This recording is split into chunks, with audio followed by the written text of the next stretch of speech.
media products today. We've got Twitter fans you can buy. We've got social media management. We've got all kinds of products. They don't know you. But we've got, I mean, it's 97 degrees outside. It's a great day to buy some social media products. Skip the learning. We can just take care of everything for you. Andrew, get some contracts in front of these people right now. This big guy in the back, he'll buy two. He won't say no. Trust me. Tim, we don't have contracts. And we're not making them sign something. They don't know us. I got an iPad right here. If you buy today, you get an extra chance to win this slightly used, scratched up iPad. Tim, look around the room. You see these Mac, iPad, Mac, iPad? They all have it already. I'll take another one.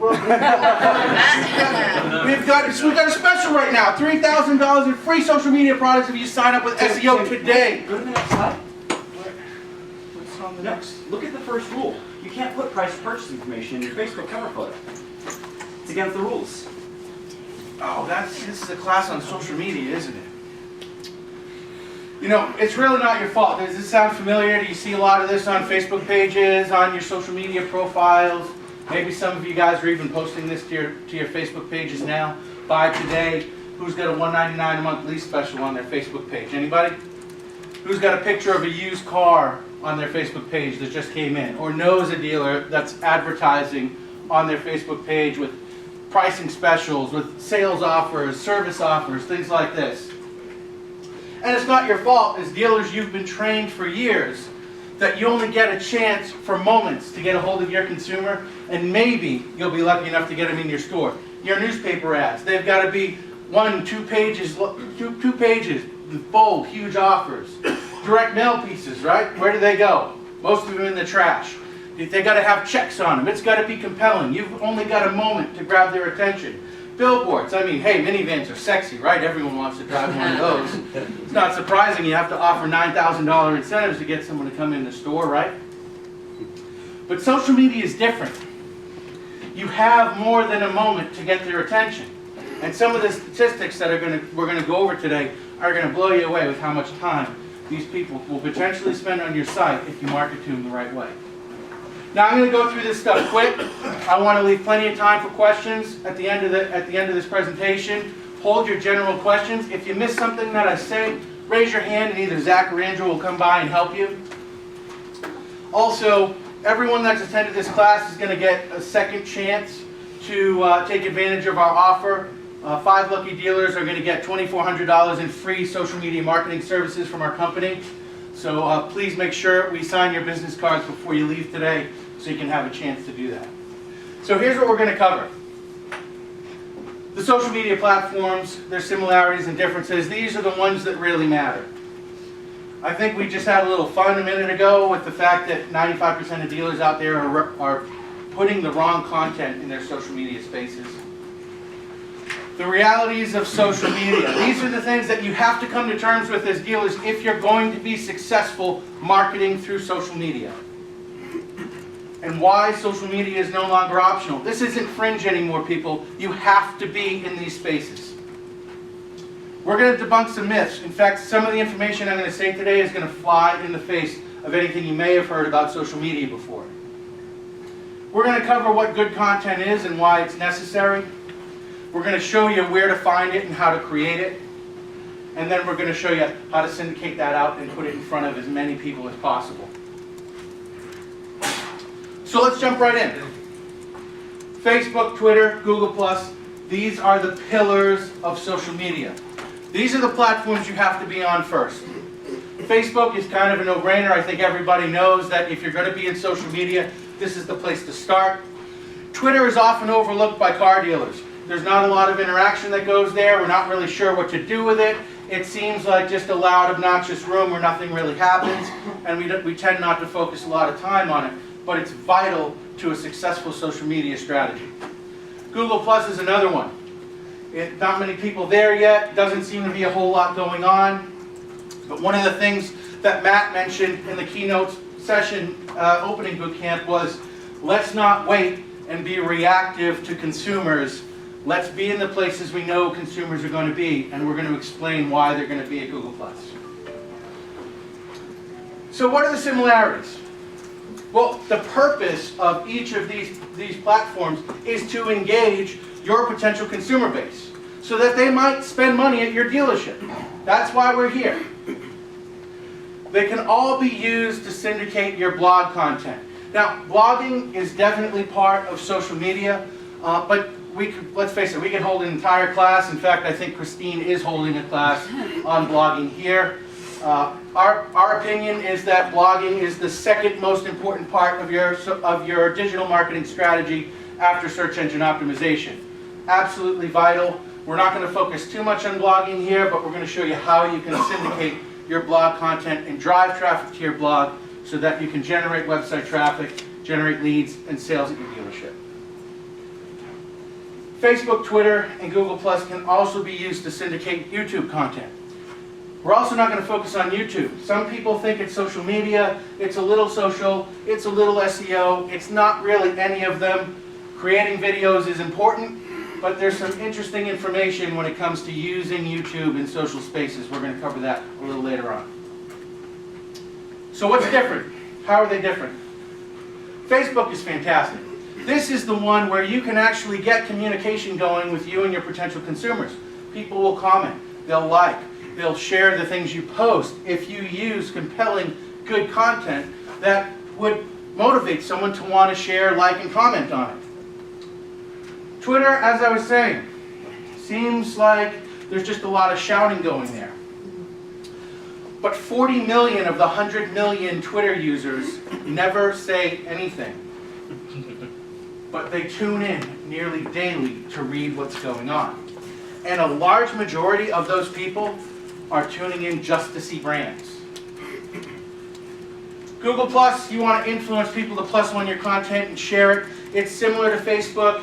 It seems kind of like an empty room. There aren't a whole lot of people there. It seems like there are probably mostly marketing people like myself dominating Google Plus. But there's a very compelling reason that you as a business need to be on this platform. 95% of dealers are posting the wrong content. Understand and please take this very seriously. You will never have enough credibility as a dealer to post sales information on your Facebook page. Don't do it ever. There's no reason to. Social media users are there to be social, and advertisements are not social. Fortunately, there are portals on many social platforms that allow you to put out offers and incentives.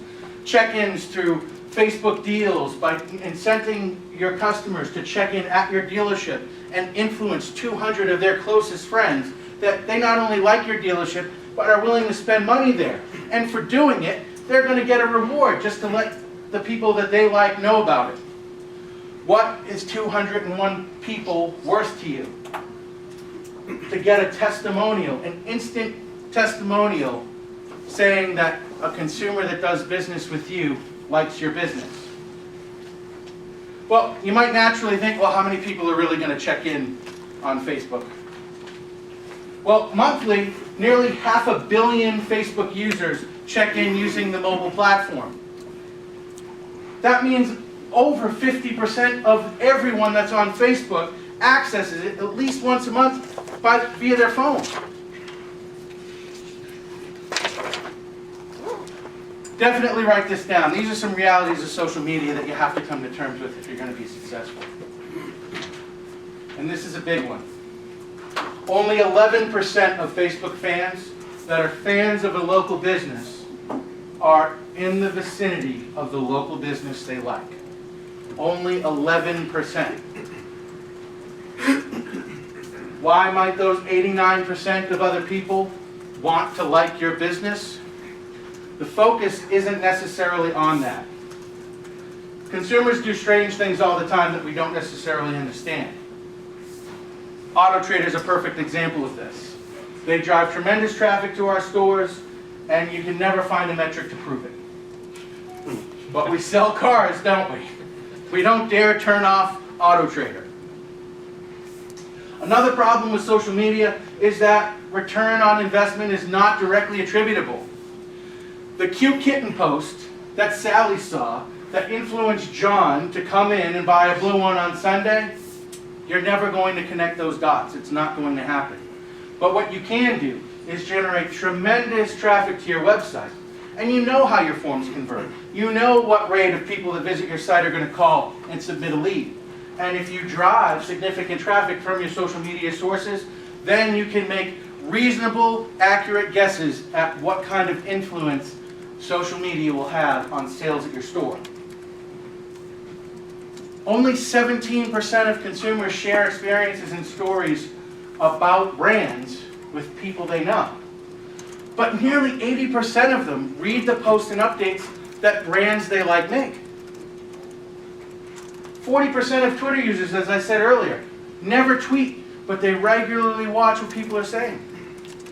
And only 32% of offered incentives are retweeted, while 92% of interesting content is.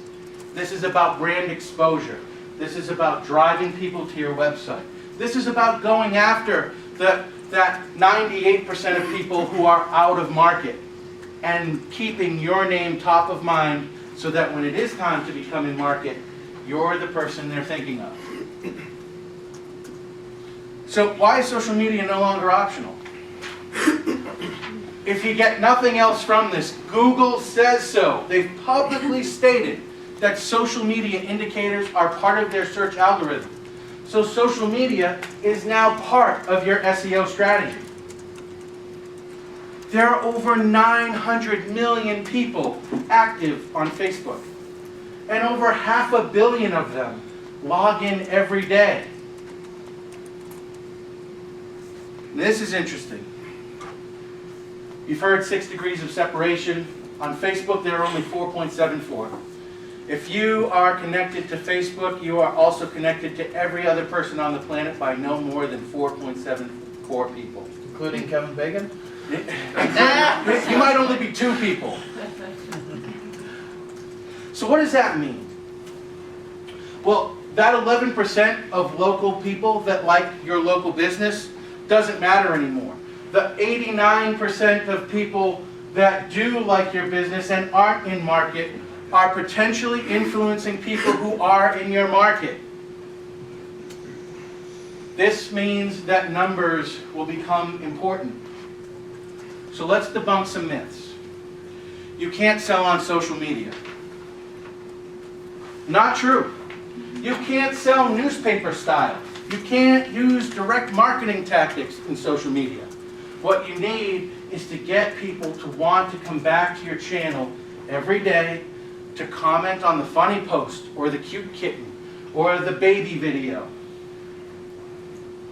Using that big data, using your analytics to see how much traffic is coming to your website will allow you to determine how social media is influencing sales at your store. You may have heard that it's not a numbers game. Social media is not a numbers game. It doesn't matter how many likes, followers, plus ones, etc., etc. And this is crazy. Social media, by definition, is a popularity contest. It is all about the numbers. Good content is absolutely important. But if the only people receiving that good content are you and the people that work at your dealership, it's not going to drive people to come to your store and spend money. Let's get back to that 4.74 people between everyone else on the platform. The average Facebook user is connected to 200 friends. And if there are only 4.74 people between them and everyone else on the platform, that means if your business has 900,000 likes, you can potentially influence everyone in the world on Facebook. If your business has 200,000 likes that are all from the United States, you are potentially influencing every consumer on Facebook in the United States. Now that might sound like a big number. I'm sure there aren't many dealers in the room with 100,000 likes on their Facebook page. There might not be many in the room with 1,000 likes on their Facebook page. But for the cost of the average direct mail campaign, your store can have 200,000 likes in a 6-month period. This can be done now, and it's easy if you know how. Another myth is that social media is only for young people, but only 37% of people on Facebook are under the age of 35. And just a little over half of the people on Twitter are under the age of 35. Folks, this is where your consumers are. This is where people who spend money are.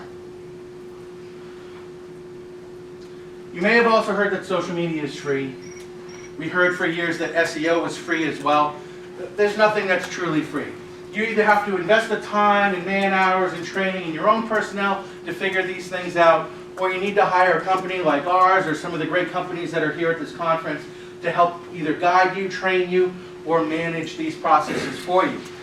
But many things about social media have fixed costs associated with them. For example, acquiring a consumer base to market to is a one-time charge. Once you have an audience, you never have to pay again. You get to market again and again and again. So the return on investment over time becomes infinite. So why is good content necessary? Because social media users are there to be social. If you feed them pricing and inventory, sales promotions, you've already lost them. So what is good content? I mean, users, they don't like to hang around too long. And you have to post content that will engage them quickly and easily. Use the 3 C's when posting content in your social media. Cute, controversial, and comical. And cats. And cats. Those are cute. That's true. Now, when you use these pieces of content, you need to caption them or word them in a way that reflects the goal of the platform that you're on, where you're posting this information. Whether you're looking to get a like or a share or a comment or a retweet, there are different ways to go about doing that. Look at all the puppies. How did the owner get them all to sleep? First person to raise your hand gets an extra chance for that free social media giveaway. Now, give me a What? comment. How'd the owner get these puppies to sleep? Someone, take a guess. Drug them. All right. Okay. So now we've got cute and controversial combined here. See how this works? Give us a funny caption for this photo. Anything, I come on. can't have Cheetos. Someone else, come on. Anybody? I didn't do it. Exactly. Controversial. Who would do such a cruel thing? If anyone's wondering, this is a pile of dead coyotes. Anybody? Anyone might think, why would we want a pile of dead coyotes on our page? Come on, free social media. Raise your hand. Ask and response. Why would someone do such a Coyotes cruel are thing? vicious creatures that killed my dog and they all deserve it. There we go. And that post actually got a lot of responses just like that. It elicits opinions. This is a little off. I think part of the challenge as a car dealer, when you post the cute, the controversial, and the comical, one challenge is dealing obviously with the dealer principle. The other challenge is getting responses from people who like your page. It's a lot easier if Tim Martell posts something to get responses from cute, controversial, and comical than ABC Motors posts the exact same thing. It is only because you need volume in order for that to happen. With a dealer page, when it comes to consumers liking a page, a lot of people, it's real easy for them to click that like button without really jumping in and getting involved. And they'll watch. They'll just sit there and lurk. It's not like communities that we're familiar with, like being on ADM, for example. Tons of people never contribute or comment, and they get a huge amount of traffic every month. So you need huge volume. You need those numbers to be able to get some people into the game where it becomes impactful, and that your dealer principals and people at the store can see, oh, well, all this time and money that we've invested to grow this social channel, now I see something's going off. It becomes tangible at that point. We find frequently that viral lift starts to become apparent around 10 to 15,000 likes on a page, and you can look at your insights and see nothing at 5,000, and then all of a sudden 10, 15,000 rolls around, and you start to see consistent results. Right. And so this post, this controversial post here with the coyotes, 14,164 people were reached by that post. And for those of you not familiar with your insights, reach means popped up on their feed when they logged onto Facebook and were scrolling through their feed. So 14,164 people saw that picture with the question that was associated with it on their feed. Over 4,000 of them clicked on that photo to view it larger. 117 people commented on it. So where do you find stuff like this?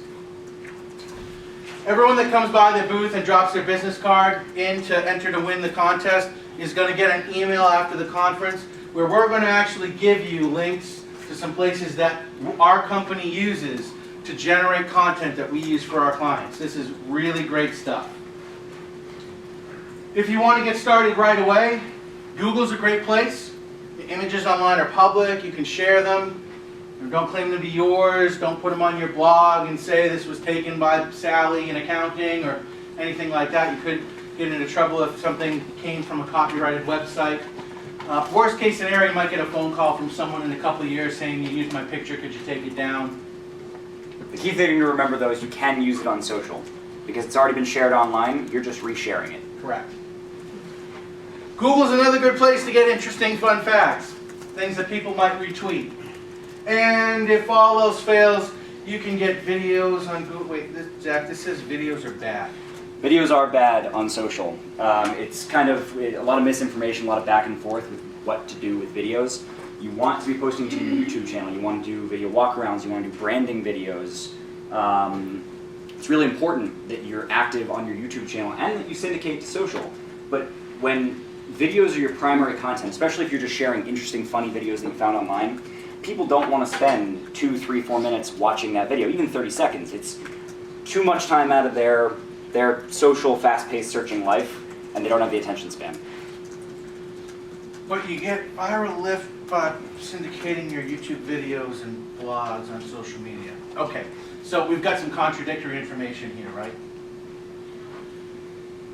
You need to syndicate your YouTube videos, you need to syndicate your blog content, but there are times to do that. There are on-peak and off-peak times when using social media.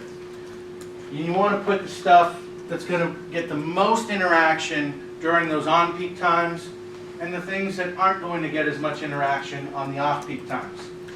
And everyone's is going to be a little bit different. We're going to go through a day of social media at the end of this presentation to give you a guide to go by. But you're going to need to experiment, measure, and adjust and find out what works for your store and your market when people are paying attention once you've acquired an audience to market to. So syndicate those blogs and videos during those off-peak posting hours. So what kind of traffic can you get through syndication? So when you're doing this right, you can see here that Facebook and Facebook Mobile combined to be the second highest traffic source of this website. So how does this all fit together? How do we make it work? Well, it's Monday morning, and your 8 a.m. blog post goes up to 2,000 people who read your blog. These 2,000 people read your blog because you've been blogging for a couple of years consistently. And you drive traffic to this blog through your social media. 5 minutes later, your Facebook post reaches 3,252 people. Name a food people put ketchup on. Eggs. French fries. Nice. Afternoon, you post your blog. The Bruins. 2,200 people read that. The evening post, oh, there's those cute puppies again. 4:05 p.m., you put a compelling image up that 112 people like. That reaches 9,712 people. Twitter, that same morning, your 395 followers receive your morning tweet. Same thing in the midday, when you, again, tweet a link to that blog post, driving, again, more traffic back to your blog. In the evening, you tweet a picture. There's another client, 8,565 Twitter followers that potentially saw their name in their feed. Google Plus, 2,077 people plus one your morning post. Another blog article is syndicated in the afternoon. And late in the day, another cute picture. Aww. Exactly. So what does all this mean? What can you potentially get out of this? What kind of exposure are you looking at? Well, this Monday morning, where nothing was really going on, you managed to get 250,000 people potentially exposed to your brand in 5 minutes' time. Because this stuff doesn't take a long time to do. It takes a commitment to resist putting the wrong information out there, to putting the kind of information that will turn people away instead of get them involved. So I want to open up to questions and answers because I'm sure a lot of you have some questions specific to your store. Also, Zach and Andrew will come around if anyone wants some one-on-one time to actually work on your actual social media profile right now. We'll make some suggestions how you can change things and put something into action right now to help increase your social media at your dealership. You said Go ahead. within 6 months you can have 200,000 likes. I want to hear a little bit more about that. So let's talk about that after the meeting because I don't really want to do any kind of sales pitch. This is really more about dealer education. Not really something that a dealer is going to be equipped to do on their own. You do have to find a company that can do that for you. Yes, sir. I have a question about Facebook and Twitter. I'm the general manager of Buick GMC store, Cadillac too, but I'll leave that aside right now. But Buick, our problem with Buick is we got a wonderful problem, but the perception's old. You go ask a 30-year-old person, what's the first word or phrase comes in, and I do this. My When I granddad's say Buick, right? Yeah, the answer's old. I had one nice lady said classic. I said, sorry, that's old. So, we've got a wonderful product though. We got a brand new product, the Buick Verano, and what I'm telling the manufacturer is, I don't care how much money you spend on TV, we're not going to get a 25-year-old person turned to a Buick store. It's just not going to happen. Okay, so we have to go reach them, and one of the things I want to do is get younger people of influence Yes. and I want to put them in our cars. So you can do that with social media. Right, and then let them tweet and Facebook that to their audience. Does that make sense in your world? Yes, as long as you go about doing it the right way.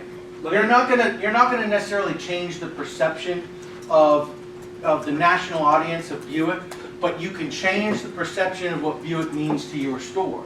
A little bit about what Jimmy and Travis were talking about. So if your store makes a commitment to social media and getting creative, there are ways to tie in product information at a very, very, very limited amount. If you're doing something that is social and wild and crazy, if you're utilizing young people to come in and maybe test drive your cars. One great way, I know a dealer, a Lebanon Ford Lincoln Mercury, they did test drives, week-long test drives for bloggers. They went out and researched people who were social influencers in their community and asked them if they would drive their car for a week. And then just blog about it and tweet about it and tell people what they thought. Honest experiences, good or bad, whatever. Something like that would be a great approach for you to take. They could video blog, they could write blog posts including pictures and experiences they had, going to a concert. Get younger people to do that, okay, and then use your blogging platform to put that information out there and then syndicate your blog through your social media channels. But the person I choose to do that, don't they really need to be a person of influence, a person that's highly respected by their Twitter audience? Yes, and you can use Twitter search. You can use Twitter search to find people. You can use that in conjunction with a product called Clout to see what kind of social influence people have. It measures how many people that they influence, in what demographics they have influence and so forth. And so you can use that combined with Twitter and find some people in your local market that maybe are active bloggers. And they don't necessarily have to be car enthusiasts, but they need to have influence. And if they have an audience to influence and they're willing to come trade their time for a free upgraded ride, because a lot of these people are you're going to find don't necessarily have the most reliable transportation. Right, exactly. So many of them will jump at the chance to drive a sexy car around for a week just to show off to their buddies, and that you need to you'll need to probably utilize some rental agreements in your store to cover yourself for insurance and mileage and things like that. But obviously protect yourself as a dealer. But yeah, it's incredible what kind of exposure you can get to your store specifically if you do something like this. Joe? Just to touch base on what he said, would you recommend then that maybe he doesn't focus much on the brand and focus more about a personality or a person, a human story at the dealership? Absolutely. Now there are some dangers with that, because let's face it, we're in a world where turnover is high. So if you're going to utilize an in-store personality, I would recommend that you have some level of confidence or faith that they're going to be around for a while. Ideally, if a dealer principal has a kid in the business that's a go-getter and wants to get involved, that's a great person to utilize. Or yourself being a general manager, maybe you have family in the business as well. I mean, this is a nepotistic business. Let's face it, the names don't change a lot over the years. So, those are the kind of people to try and utilize, particularly if there's some talent there. Anybody else? Yes. With the controversial posts and the coyotes and stuff, don't you worry about people drawing sort of a negative association with your brand? So let's say they yes post and no. something and they get an argument in the comment thread. Don't they leave your page feeling bitter? Isn't there some sort of subliminal damage? What was there? interesting about that coyote post, which was posted to one of our clients, Marlboro Nissan, is that there were 107 comments, and it was highly controversial. I mean, it was a debate going on in the comment thread. Multiple people posting over and over and over again, but it was somehow constructive, and at no point did anyone turn around on the dealer and say, hey, why did you guys post this? Because the trick with posting controversial content is that you take a neutral stance. You say, what do you think of this? Or, did these guys do the wrong thing? It's a question, it's not, oh, these guys are mean, or oh, great, they killed all these coyotes, they were killing dogs. You don't take a stance, you let the readers You ask for their opinion, not influence your own. You never take a side on social media, particularly when it regards controversial things. Cute things, yeah, it's okay to jump in the mix. If it's something funny. You have to be careful with comical, because comical sometimes blends the line of controversial. So, anytime you post anything, you want to take a step back for a minute and remember that voice inflection and intonation and intention isn't translated in the written word. So you have to think about, if I'm a negative person, what's the worst way that I could take this statement? And then consider, is that how I want my store represented? Controversy is okay. You just have to take a little extra precautionary step to make sure you're not going to upset anyone. And you may accidentally stumble into something that gets someone upset at you. Respond to the community. First of all, if people are responding to you, this is good news. You've got a community that cares. So you've already won 2 of the battles. If you upset them, remove the post immediately and post an apology. And in that apology say, we're so thankful to have a community that pays attention and cares about how our brand is represented. And that's the way to handle that. Go ahead. Well, I'm going to ask it because I'm with General Motors, but you may not want to answer it, or you may not even develop your opinion yet, but what is your opinion of them pulling their dollars from the paid advertising for Facebook? I think that motives are not as straightforward as they might appear to be. So, Facebook's coming out with an IPO. There's tremendous interest. It's very, quite frankly, I don't know anyone that's even able to get more than 20 or 30 shares of this stuff. It's all pretty much locked down. And, who knows? Maybe it's a ploy to lower the price. But they just pulled it from the paid advertising. They're not all. But that's a major, so people are going to read that and go, oh, maybe this thing isn't as important, or maybe I don't need to jump on it right away. One man's opinion, speculation. Yeah, I understand. Facebook ads too. Quite frankly, I'm surprised that they did it because they're so darn cheap. You know, you get incredible amount of exposure and impression for 50 cents. I think you get 1,000 impressions per 50 cents spent. So I think that it can be a good supplement, but it's not. It's typically not a successful way to go about acquiring people to like your page.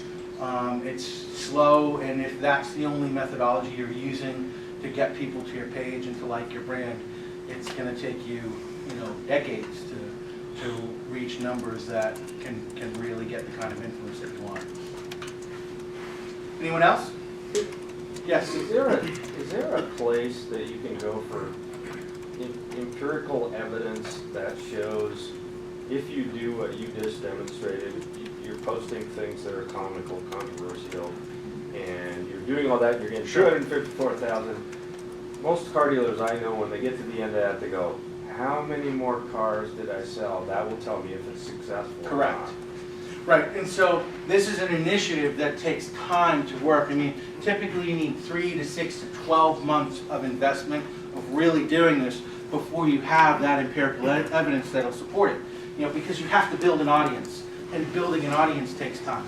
And then you have to commit to posting the right content and not turning people off with, $99 a month sales, lease incentive. But once that's happened, and if anyone would like to stop by our booth or talk to me individually, I can show you the insights of some of our clients that have 50,000, 60,000, over 100,000 likes and Twitter followers and so forth, and you can see how much traffic goes to their website as a result of that.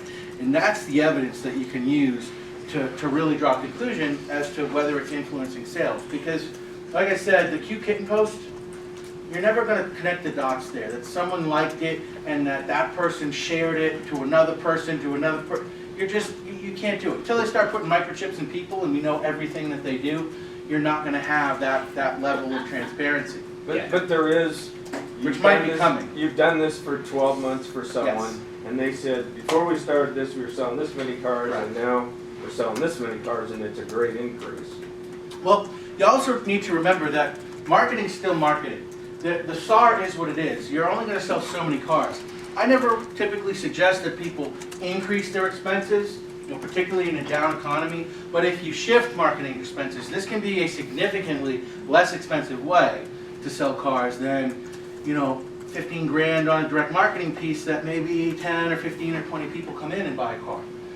That same kind of money, you could get a year of social media management, fans, acquisition to all your channels. You could potentially drive more people to the site for far less money. But it And would then be sell able to more market cars. to them again without spending more money to do that. Because what I've run into sitting with car dealers is, and every single website in the market for every television station, every radio station, they're all in selling it. And what they end up with is, I'm going to get you this much more clicks, or this much more, and they all say the same thing. I want to sell cars. I don't want to sell clicks. I don't, in other words, What I you're want saying cars. is they Sure. won't be able to measure, Well, they want to see more cars sold at the end of this initiative, attributed to what. attributed they bought. to it, and it's very difficult to see. Very valid, very valid. And look, social media is not a magic wand. It is a marketing portal like any other. And your processes in your stores and your ability to handle internet leads and have good phone sales training and have good desking process and ensure that people go on demo drives, that's what's going to sell more cars. We can certainly send more people there. We can send more traffic to your website, and then you can see that you either got more leads and got more phone calls if you're using tracking numbers, if you're measuring your lead forms and you're looking at closing percentages and what drives higher closing percentages or not. That's on you as the dealer to track that stuff. But when you have 4, 5, 6, 10,000 more visitors a month to your site because of social media, Then it is on you. Yeah, 'cause you got to deal with it. Tracy? Yeah, I can share this. I've been a client of Tim's for about a year. We've got 28,000 Facebook fans. And we worked aggressively before we brought Tim on, so we locally have probably a couple thousand, maybe 3 when we hired Tim. We found out that that's the medium that our customers are using to communicate with us with. So when we got a compliment, we got a complaint, we got a, what do you got in inventory, they're actually coming to our Facebook page. I don't know if I showed you or not, we were talking about it. You go on the iPhone right now and you can look in our messages. I've got 7 messages from people, I don't have a clue who they are, that are local in my marketplace, and they're asking me questions about cars. Or I saw your TV commercial. What's that about? I don't know who these people are, but that's where they're communicating. They're not going to the website and finding an email address or picking up the phone and calling anymore. They're going to Facebook at our store. How do they know to go to Facebook? Is it That's where they're at anyway. They're already there. 157 million people in the United States are on the Facebook platform. It's a little more than that. I look at it every day. Now we do work it through our BDC, so we check our daily logs every day in the BDC and do a search for customers. And you know, I've got a personal page, so we'll start a conversation, and because you can't send messages unless through a business page, unless they're friends with you or they like you. So through my personal page, say, hey, you're in the store today, appreciate you coming in, through my personal page. I'd like to connect with you on Facebook, and they connect with me, and then I can send them another message, say, hey, thanks for connecting. How would you go over here? I'd like for you to like my dealership as well. And utilize your website to let people know that you're on Facebook and you're on You have Twitter. multiple points. Do you have separate Facebook pages for separate points? It's one. Tim, how about, do you have some big dealers? You know, we're part of a big dealer group. We currently have one Facebook account. Are they Would you separate recommend Are they having separate multiples? rooftops? For multiple stores, multiple rooftops. Right. So there's definitely some, you know, there's opinion that sort of surrounds this. There's no one true answer. I find that when we're dealing with multiple rooftops, that it's better to have multiple pages managed because people want your guy. They don't want that guy. You know, when they send a message and the guy down the street at the Mazda store answers and they want the Fiat guy, you know, that's contrary to what social media is about. You know, social media connects people instantly and puts them closer together. And if we're sort of getting in the way of that and pushing them further apart, it's a little different. I think Tracy stores are a little different in that regard. You know, but if you're talking about, you know, franchise OEM dealers and multiple rooftops, my recommendation is to have multiple portals for that. Tracy's And I'll agree. kind of I'm the brand of the store. Exactly. So it is different. exactly. Yep. You had a question, Tony? No, you answered it. Thank you. Okay. Sorry, I'll get you next, Al.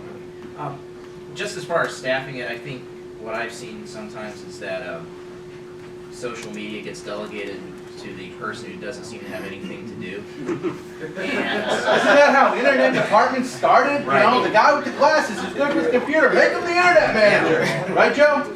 Absolutely.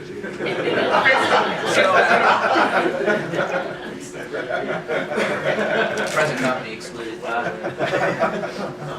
So my question is, on a very serious note, I think sometimes I hear these conversations and I think we're missing the boat on finding talent, someone who's tuned in. I get social media, I'm on Facebook, I'm on Twitter. I'm not the person to be posting. I'm not, because I'm managing, I'm selling, I'm not the one to do it. So do you have any comments on that? And is it a part-time or a full-time position? Any comments on that? It depends on the situation. Everybody's store is different and everyone's volume is different. In a very busy store, and if you have 100,000 people liking your Facebook page, you get a lot of interaction going on, and 100,000 Twitter followers, and a bunch of people on Google+, and now maybe you're throwing Pinterest in the mix or some of these other social profiles, well, maybe it is a full-time job.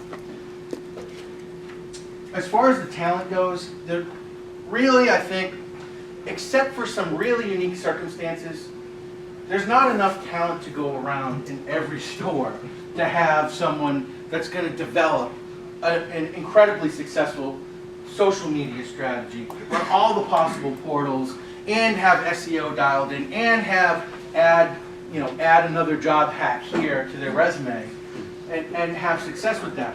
So I think that the true answer is to have a hybrid relationship with, a trusted advisor, a trusted company that can help manage the big stuff, and then you supplement. Like as he was saying, they're trying to change the perception of Buick. All right, so certainly there's going to need to be some commitment on the dealer's part to create some in-store content for then, a company that knows how to reach the people and how to get that out to the most people, there needs to be a relationship there. So some of the onus is on you. But the best way to start off is to use a company to help you manage this stuff. And hopefully that company also, is committed to dealer education so that we can help guide you and learn how to do it better. Maybe help train that talented person once you do find them. And then they can take it over from there. Alex? Next, I got two questions, and they're totally different. And one had to do kind of with what this gentleman was talking about. It has to do with the comical. One of the challenges with our dealer principle is having stuff that's relevant. So I guess the question is, if you're a car dealer and you're posting this funny thing, that funny thing, I mean, does it come to a point Dealer principle where, says, what does this have to do with yeah, selling what are cars? you doing? Right? Exactly. What's the direction of this thing? Where's this coming from? Give me some, like this guy using empirical evidence that this is working for us. That's it. So, you have to accept the fact that nobody wants to like your business page. Okay? And I'm in the business of getting people to like your business page. So that's a really tremendous challenge. And if they're actually going to take that gamble and click like on a brand or a business, you got to give them something more. They know you got cars for sale. They know who you are. They saw your name at the top of the page. Social media is social. It's not ads media. So the goal of utilizing social media is that you are reaching people who are not in the market right now. You're reaching those 98% of non-intenders. And you're very nonchalantly putting your brand in front of their face, hopefully every day, because the stuff that you're putting on there, the interaction and engagement that you have with them is lighthearted and fun, and now you're a friend. You're not 10,000 salespeople at the bottom of an ocean. That would be a good start. I get what you're saying, but you look at some of the larger companies. Let's take the NBA or the NFL. Mhm. They don't post kittens. That's great. They That's a great point. post stuff that's relevant to Sure. their business. But what is the model and NFL social versus a commodity? It's a form of entertainment. Okay? Let's look at something that's actually retail. Let's look at Starbucks. They post specials and offers and things that you get if you check in a whole bunch of times. And why?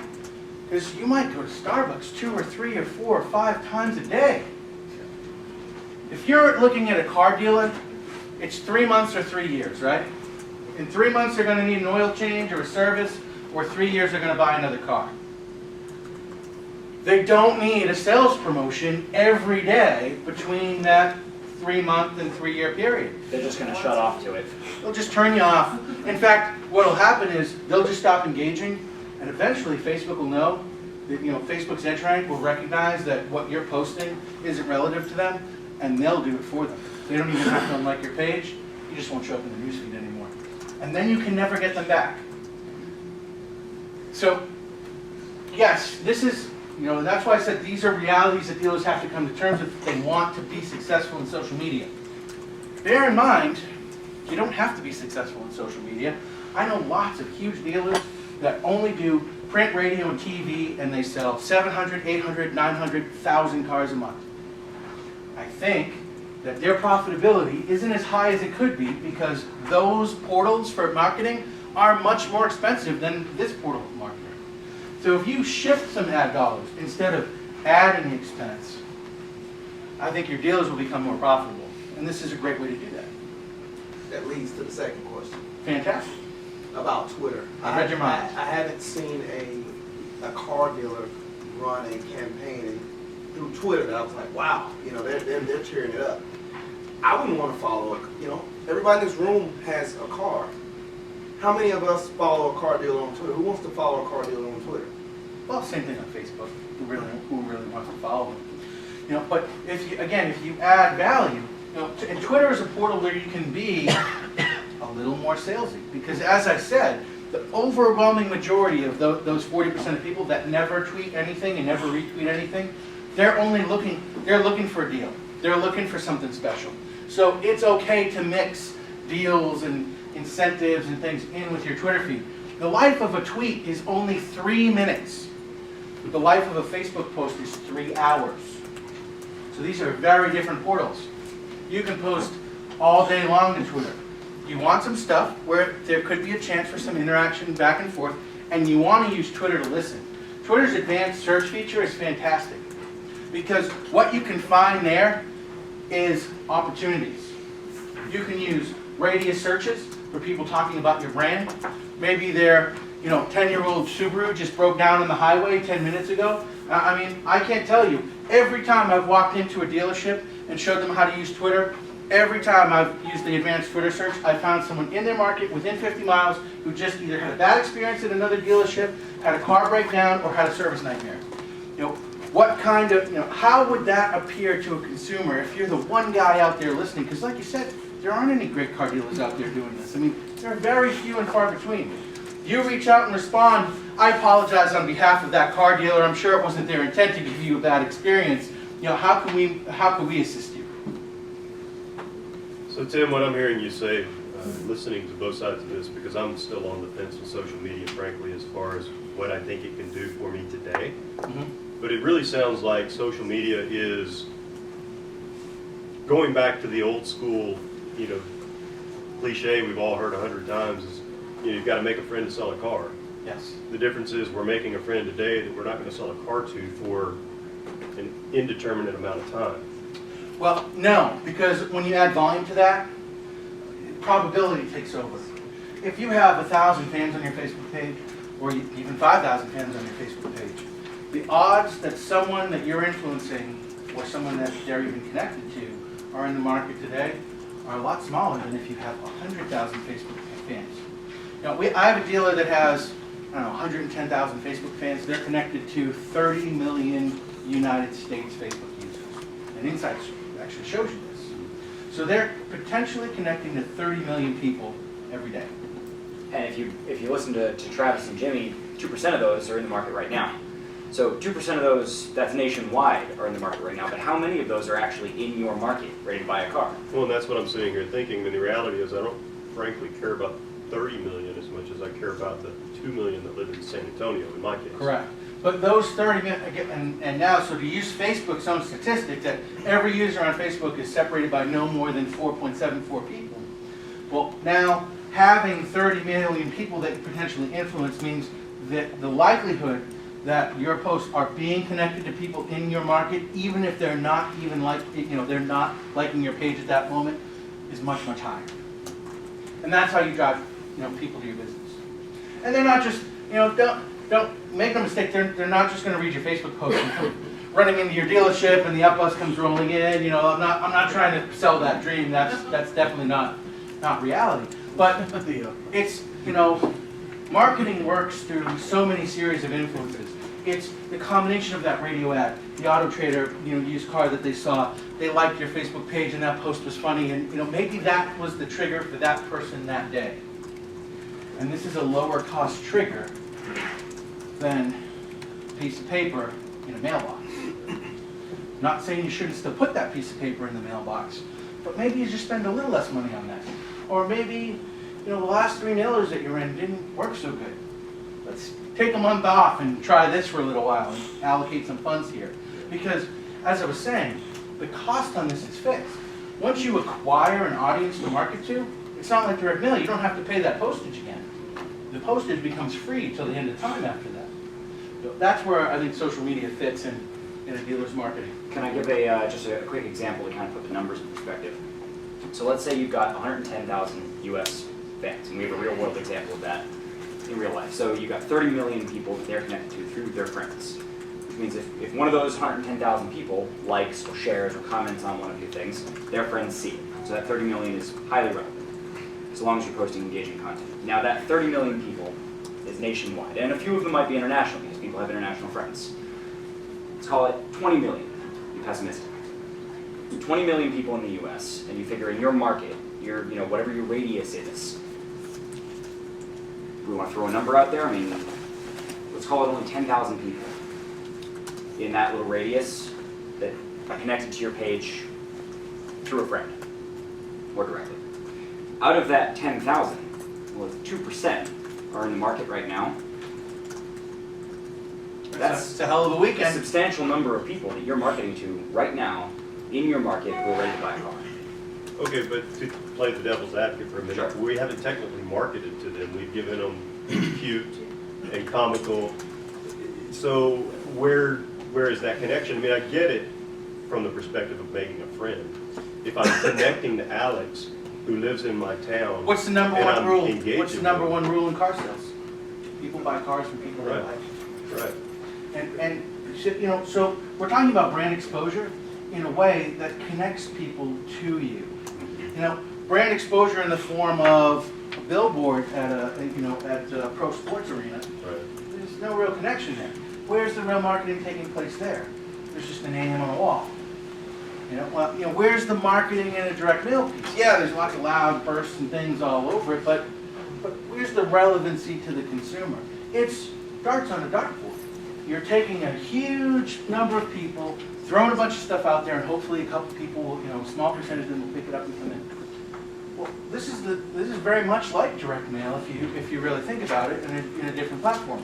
You're talking about putting a message out to a huge number of people, a much larger people than you could ever afford to do with direct mail, or reasonably afford to do with direct mail if you're looking for a reasonable return on investment.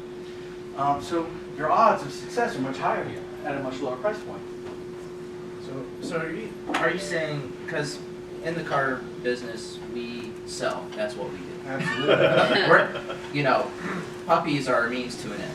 So, And that's the point. so basically and you're more than implying it, but are you saying that in 5 to 10 years, Generation Y, for example, and millennials, they're going to look at a mailer if the post office is still around at that point and not even open it, and instead it's Facebook all the way? I mean, is that pretty much where you see things going? Well, I think that that's too far of a distance away. I mean, social media itself has evolved so much. Some of the information in my presentation today is contradictory to my Facebook presentation back in February because the rules change so fast. Google just announced they're changing algorithms again on CNN, by the way. Yeah, well, I mean, they on average they change their algorithm 1.7 times every day. Yeah. So that's, I don't even know why they call that news anymore. Hi, my name is Dominic from Montreal, Canada, so sorry for my French accent. My question is, what is your experience with using social media with like the second moment of truth of Google for like testimony, review, picture of the car at the delivery? So using content from customer, happy customer review, put it on social media. That's a great question because what's interesting is we find that in social media, most people won't actually write something bad about you. Most of the people that connect with you on social media want to connect about a positive experience. You know, most people will use portals like, you know, DealerRater or Google Reviews to really proliferate a negative experience. But in social media, they tend to want help, or they want to tell people that something good happened, or they want to watch what you're doing because they don't want to miss something. So, using social media to, you know, enhance people's perception of your brand it's an excellent tool for that. Now, remember, these are the things that you want to do to get exposure. You're not limited to these things. So if your dealership has a culture such that there's information about you, about the people of the dealership, and what that experience is like, you can use your social media portals to do that. You know, blogging, your blog is the most powerful tool you have in digital marketing because it can be social, it can be salesy, it can be whatever you want. It's yours. When people go there, they expect that there's probably going to be an ad on that page. They also might expect that there's a great video about someone's experience at your store. And so now if you're syndicating that through your social platforms, that's tremendous exposure about who you are and what you're all about. That's where you start to build value, like Jimmy and Travis were talking about. Yes? So I'm with a multi-group multi-store group, pardon me. We've had our Facebook page established for a long time. We've just added a resource to handle posting and such. We think we have a good handle on what we should be posting and frequency and that type of thing. But what we really haven't excelled in the past, with one exception, sitting over here, is, building up our base of viewers, followers, what have you. Do you have any recommendations of tapping into a resource such as your company? Sure. Best practices, maybe people in the group here, how we could boost those numbers and make our folks more. Outside of hiring a resource to do it for you?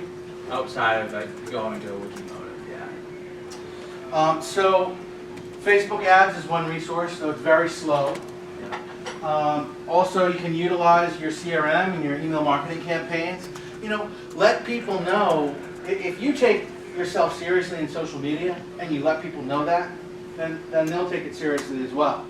But what's going to happen is eventually you'll plateau. You'll reach a point where there just aren't any more people that you can get based on the resources that you have as a dealer. Because you're going after the people that have already shopped with you. Yeah, You're looking to bring back in repeat customers through social, which is great, but you're not finding anybody new, which is what happens when you can tap into. I mean, you're at least connecting to the people that they know and influence, so that's good. But again, we're in the car business. It's a numbers game. The more butts that come through the door, the more people that do a demo drive, the more people that get a TO, the more sales at the end of the month. And the same applies here. If you have 100,000 people connected to 30 million people, the chances that someone's coming into your store today because of your social media campaign is much higher than if you have 5,000 people, connected to a few 100,000 people. Does it make sense? Yeah, does anyone in the room have a good practice or process when their customers are in the store for getting likes, Can I, comments and whatnot? I work for Metro Honda in New Jersey, and I do Tom's River Honda in South Jersey as well. I'm the social media manager, and I just wanted to answer one of his prior questions. Sure. Is it a full-time job? Yes, it is. I'm sure it is. I do the Twitter for both stores, Facebook. I blog for them. I do their Pinterest account. I do their Google Plus.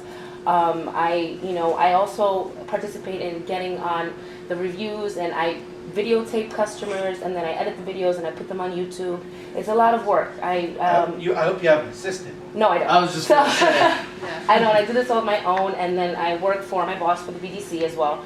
So, he always piles up stuff on me too as well. But what I'm saying, it is a full-time job, and you should really think about finding somebody, to fill this gap that you guys have, And it is good to find somebody that has had experience doing it before. I used to do it for, radio. So now I'm doing it for dealership. I'm only 2 months in the business, but it's a lot of the similarities. And to answer your question about, the whole Twitter thing and, people don't want to see the car stuff or follow Twitter, get an Instagram account. I got an Instagram account for Metro Honda in Towns River, and in 2 days I got 200 followers. And it all because I was posting up cool pictures of Honda cars. Cool pictures of the store, or like we're getting ready for, our big Memorial Day celebration. Post up, pictures of the team, the family, doing funny stuff or with customers. People love Absolutely. to see that, and always hashtag everything and always hashtag your dealership. So it's been growing a lot, and best of luck to everybody.